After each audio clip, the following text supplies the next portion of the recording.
Ma Mission TV, le miroir du monde. Retour na pouvoir, il y a un nouveau président, Félix Antoine Tshisekedi Tshilombo. Pour la sécurité à Monique sphère politique, ça y est, les alaki les soudés qui maintenant pour obtenir la garantie à suivre et surtout que l'actuel chef de l'État, président de la République Antoine Félix Tshilombo, a signé une série d'ordonnances pour libérer les prisonniers politiques au Bakangamaki de manière injuste. Alors, d'où lui aussi s'estimant qu'il peut bénéficier d'un rôle condamné de manière illégale, mais en tant que député national, son immunité n'avait pas été enlevée. Il y a député Yamouba Kangaye. Alors, Tango Bakangaki, na makambo yo justice reprochaka ye. Alors, pour naie, Tango Moussamona qui ba pression politique. Et que ndako ebombaka bato soki ba condamné yo et sengela quitté prison et sengela quitté pour naie carton ko kanisa Tango Moussu il y aura des règlements et tout. Il y a mon Tango occasion à libosser monanaki ya bato bakimaki parmi bato bakimaki ndeko monanse mipe akimaki elongo. Ma Mission TV, le miroir du monde. Mbote na bandeko nyonso o bolanda biso partout dans le monde na Ma Mission TV, chaîne à référence, Martin invité sa fusée sur la likambo molobel na mino toujours o na lukaka na la kate tonga midi pourquoi pour na relaksa bino vraiment ba réalité pe ba actualité ezoleka na kati ya mboka na biso République démocratique du Congo. Alors lelo nazana Fulgence donc Bosekota o vraiment trop solane lelo na Ma Mission TV Fulgence Bosekota ako mekempe ko clairci biso lelo vraiment na émission na biso lelo tokosola vraiment lisolo ya nemwana semi o biso tuto yebi donc na kati ya mboka na biso donc batuto babenga miso babenga mwana semi biso babenga na ndenge na bango mais lelo vraiment tokosola lisolo ya mwana semi poto clairci bino vraiment eza nini amona na kité na batembele akimaki boloko abimi aye to bakutana lenga koyi jeudi obiso tout total ki ba image et puis bakange lisusu même jeudi wana abimi vendredi donc lelo vraiment to betali solo ya ni mon ensemi pour et c'est pressé les comptes de tous les partout bolanda biso o bako critiquer pe selon ba makanisi na bango mbote mona mboka Fulgence mbote mingi ndeko journaliste na sepeli mingi ndongo ya mbinga susu moko lelo merci beaucoup. Boni santé et t'inquiète pas nayo toza esika moko nayo tosa l'émission na biso. Merci beaucoup santé ezali malamu na pesa nano ba ndeko nyonso oyo ba votaki nga bongo na limité nazalaki candidat na députation provinciale ya Liberté na pesi bango mbote na ba votaki nga na ba votaki nga te merci beaucoup et Congo eza ko continuer et tokotika te eza bitumba ya démocratie.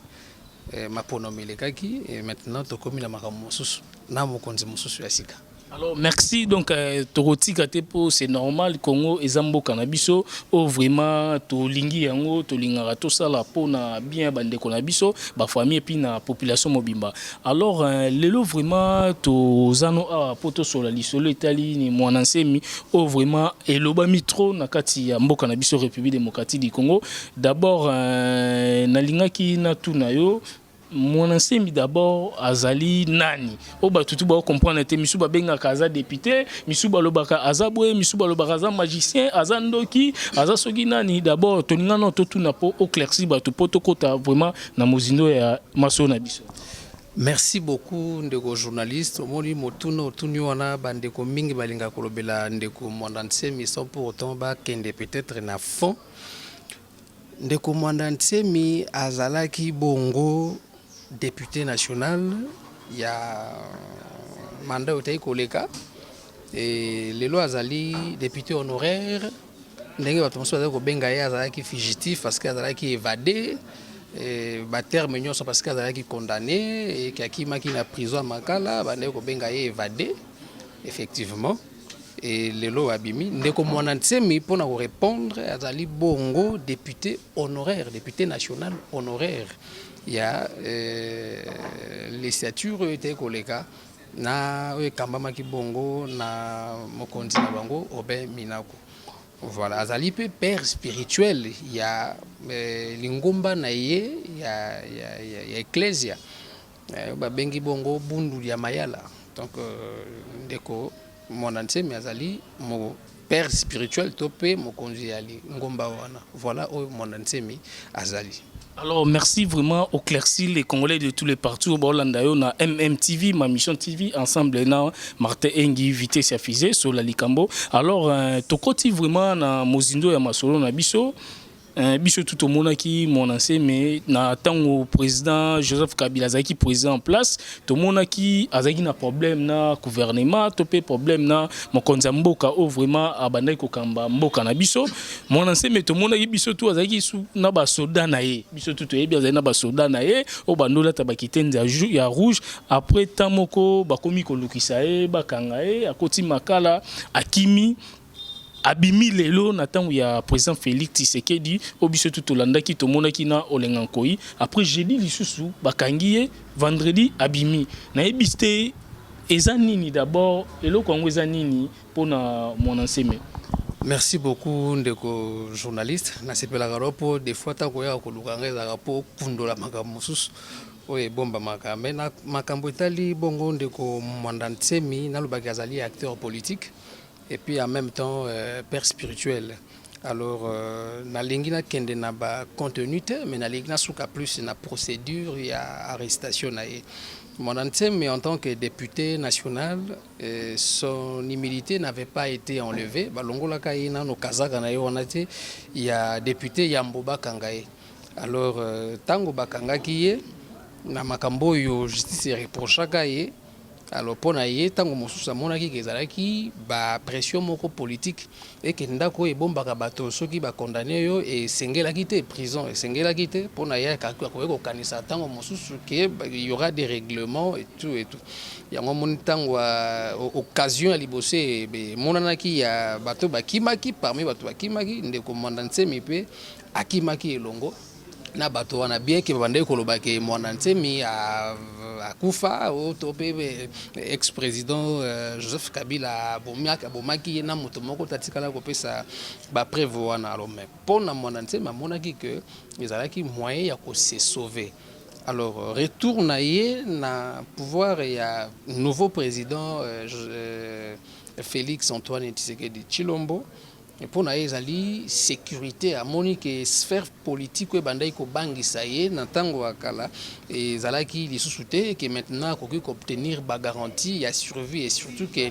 l'actuel chef de l'État président de la République Antoine Félix Tshilombo a outaki ko signer ba série ya ba ordonnance ya ko libérer ba prison ba prisonniers politiques au ba kangamaki de manière injuste.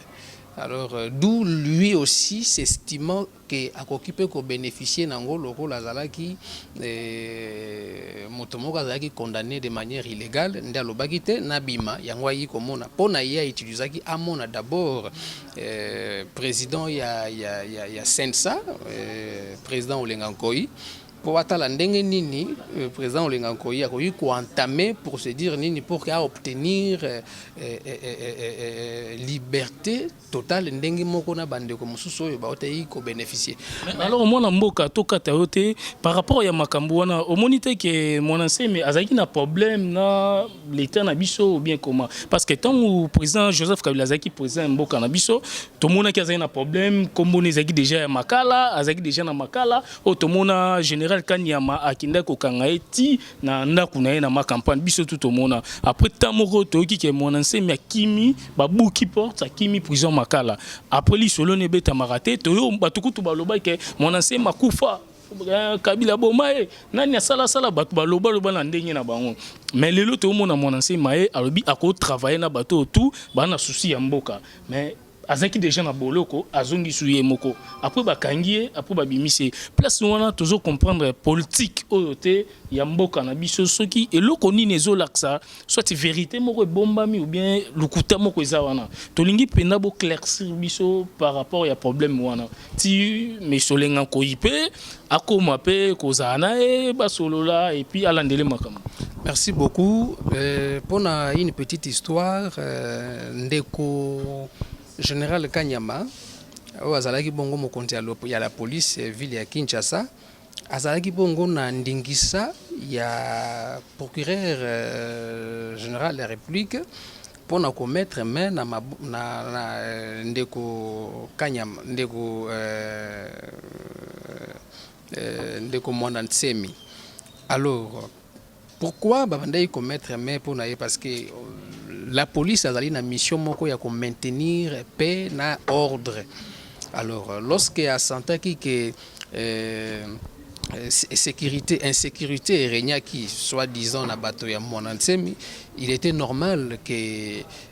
général Kanyama soit le procureur général par le biais ya général Kanyama baluka moyen ya ko maintenir ordre. Alors na kati ya processus wana nde salaki peut-être ya ko kende ko maintenir ndeko Mwana Nsemi. Alors kobima na ndongo lobi epa ya nda kende ko kutana ndeko kimana nu na prison ko kimana nu wana o ebangisa bato nde yango na hotel koloba ko kimana ye pona ye amonaki ke bakangaki de manière injuste alors que la procédure n'avait pas été respectée. Il se disait soki na keile ona bolo kwango est-ce que na kobima vivant. Bon, j'estime parce que sinon si tel n'était pas le cas Franck Diongo auto ko bénéficier de la grâce présidentielle ndeko mosusu Diome Ndongala alingaka tika la poni atika la gite donc amonaki kazaki na danger alors que Franck Diongo aussi na Mwana Nsemi bango tout procédure ezalaki déjà biaisé parce que ba respecta qui nani immunité na bango n'avait jamais été enlevé na nini tout ça. Alors il y a monaki qu'il faut akima pour se sauver. Franck Diongo azali Mwana Nsemi te Mwana Nsemi azali Franck Diongo te bakoyi kozala bango tout bazali bato mais les pensées ezali différentes. Donc akendeki après pouvoir ya Kabila Monique akoyi kozonga c'est-à-dire na ye moko Mwana Nsemi azako kanisa ke akoki maintenant ko parce que ba garantie ezako ko sécuriser ezali yango akendeki mbala moko komona ndeko o azali na charge ya de crispation politique o to bengi bongo ndeko président Olenga Nkoyi. Alors na masolo basolo laki pona ko respecter quand même les principes ya droit ndeko Mwana Nsemi lokola azalaki condamné et que azalaki évadé yambo ya ko entamer procédure nyonso autour pona zokaka bandeko balobi bongo Kabila ndeko Kabila tikaki Gédéon Kyungo akataka kutu bato na Katanga et tout ça. Non, il faut qu'on rappelle que ezali erreur grave. Alors to continuer na erreur wana te to ko bâtir mboko na erreur te ndeko Mwana Nsemi lokola bimaki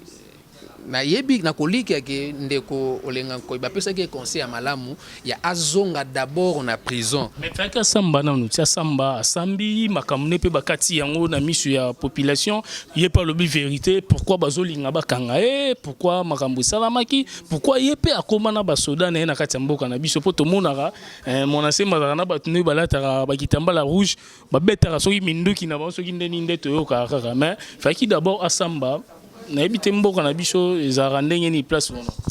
Non mais Mwana Nsemi pona ye dossier ezali pona ye dossier na ezala arrestation ezali politique selon lui parce que attendre ko journaliste na kotuna moto moko ta amona Mwana Nsemi na minduki bon mona peut-être na ba membre bablo na bazaki nango mbeli na voilà mbeli c'est trop dur na bono banzete na bango basimbaka parfois et puis tam sopo simi mopanga so simi mopanga na yo loka mobuta yo simba mopanga biso babeti yango tout. Mais non mais ko beti yango tout maintenant ya kokiko est-ce que il faut que mobeko ya mboka na biso ezali ko reconnaître ba kindoki wana te ba incantation tout ça non mobeko ya mboka la loi ne croit pas à ça. La loi croit à ce qui est réel. Oui, ezali motakoyi ko mona boyeke nana ko prouver le loke ba betinga mondoki na ndenga butu. Nana ko mona ka ba betinga mondoki na ndenga butu ezali te ko prouver te ka betinga mondoki na ndenga butu. Mais pour ezala na ndenga solo mutamoni ya solo ba betake mondoki a quoi sur place ça c'est vrai motakoyi ko croire nango. Alors nga na lingi na kende pena na aspect wana te parce que na aspect on a lingi tokota vraiment na aspect moko par rapport ya mon ancien mais est-ce que lelo vraiment mon ancien mais pe akoki bon akoki c'est trop dire mais ako travailler pe ensemble na gouvernement akomi pe ministre akomi pe boya pe ko ba saba implice na kati ya mboka na biso mwe mon ancien mais azana ba critère abatu mabe ou bien azana ba critère abatu malamu na lingi oclaircir batu po batu belé baloba mon ancien mazama mabe misupe balo baza bien oclaircir batu critère nini oyo mon ancien mais azana ngo pona mboka na biso RDC ndeko na ngai au-delà de tout il faut koyeba que nazali avocat ya mon ancien mité nazali encore moins membre ya parti politique na tika ko me papa na été mais nazali koloba en tant que congolais mwana mboka mwana nsemi azali congolais lokola ba congolais nyonso tu akoki ko bénéficier na ba privilège nyonso yo congolais azako bénéficier na landa kinde ko Vital Kamerhe directeur à cabinet ya chef de l'état tango basala ki ordonnance yo libéraki bongo bandeko nyonso yo ezala Frank Diongo ezala ndeko Diomi Ndongala atika ki akangaki parenthèse wana te na ordonnance alobaki bongo bato nyonso yo bazali na ba famille ba tombaki na ba combat politique. Porte ya président Césali Polele et puis porte ya ministère de la justice Césali Polele pour se faire entendre et puis même il y a 500 pour se faire entendre pour que l'eau va bénéficier aussi na kati ya grâce présidentielle à ceux qui m'ont annoncé mabimi lelo lokola Congolais ou azaki condamné de manière injuste et qui a besoin de bénéficier au bengi bongo grâce présidentielle par l'ordonnance c'est référence surtout na ordonnance au mokonzi mboka ote ko public ko bimisakala mingi te pour nini te payé pas bénéficier nango Mondansemi en tant que leader politique père spirituel ya lingomba na ye akoki pe ko bénéficier na ba critères nyonso wana yango mone to oti kolanda na yo kala mingi te lingomba ya ba député ya province na ye ba utai ko telema pona ko kinde ko senga ba libérer pe ndeko Mondansemi, mais tout en respectant la procédure. Bien que la procédure avait été déjà dès le départ biaisée, mais il ne faut pas tout tolérer ma béwane de mérite nasuka. Voilà pourquoi il a fallu que Mondansemi azonga nano na boloko et jusqu'à ce que ba accorder liberté moko provisoire en attendant les démarches peut-être au sein de mon niveau à justice s'il faut pourquoi pas aussi à obtenir grâce présidentielle par le billet à chef de l'État pour lesquels OIA et les logos s'est présenté parce qu'il y a une garantie à obtenir. Mon amboka mon ancien beaucoup ça la confiance c'est un leader tout le monde qui na gouvernement passé tout le monde qui papi matuzolo azalaki bongo moko yaye alors ceux qui azalaki na ba capacité à kobimisa batandengo na boni te basala epé confiance ceux qui tukoki seulement ko sangana to pona paix ya mboka alors que mokonza mboka lobi maboko na ye désormais ezali ya kofungoma pona ko travailler na montunyo surtout oyo azali animé na bonne foi ou azali na ba ambition ya avancement ya mboka oyo pour na nite ko tendre de commandancer mais aussi maboko soki magambo oyo baza ko reprocher la fois passée zaki ya solo te ministre oyo abimi a commis libéré pour en attendant bien il faut asamba pas abimi déjà abimi prison makala azana ndaku na Nazali penda proche ya Mondansemi te pour na affirmer quoi que ce soit mais nazali seulement ko lika ke kobimana ezali bongo kobima moko provisoire en attendant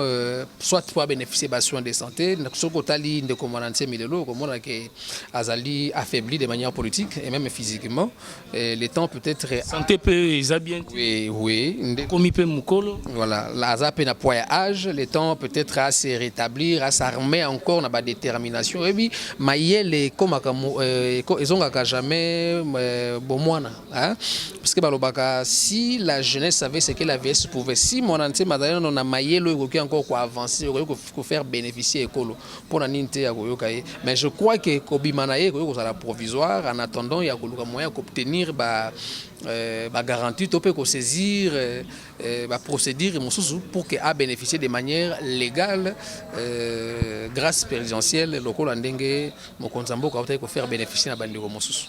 Alors merci vraiment moi na mboka Fulgence Bossé Kota vraiment la benga honorable on so la nazali honorable donc na kati mboka na biso merci à trop to komi presque na suka to ngato clairci ba tout cas juste message na yo ebimi penda pa na yo pona mwana nsemi o lelo vraiment et déranger population déranger partout dans le monde au baoter la biso bazo mona ondeti ba zigzag bazo yeba vraiment réalité te pe maramsute ya mwana nsemi na kati ya mboka na biso misu bazo tuna azanani misu bazo tuna alingi nini misu bazo tuna aza na vérité mo il faut aloba yango monita ke ma mission TV to yaki po to solana yo Fulgence o vraiment olandela rapé makambu donc ya mboka na biso donc merci à trop ndenge au pesi biso temps ya ko solana yo na ebité soki eloko nino ko baksa ya suka po etikala na mitu ya population nyonso o bazolanda biso. Merci beaucoup ndeko journaliste ndenge oye ko mona nga bo na ko ba mingi pona makambo tali ndeko Mwanda Nsemi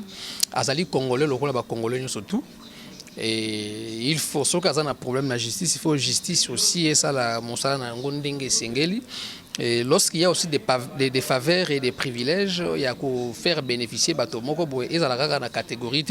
et que ça les lois de comme on sait, lobe que ça la peine de gonga et tope que ça la paye. Alors il faut des fois équilibrer zalaka. Équilibrer les anenga malamu même bande ba na biso na libanda mboka ba msu bakende na bakalo ko ba monanse mabima mboka ba ko zonga te. Alors ba ke ka ko mela ki bango yango pe se rattraper le long monanse mi ndenge mo pe ko rattraper ngalobi. Alors na ko senga mingi to sala mokonzi ya mboka wa koti siko confiance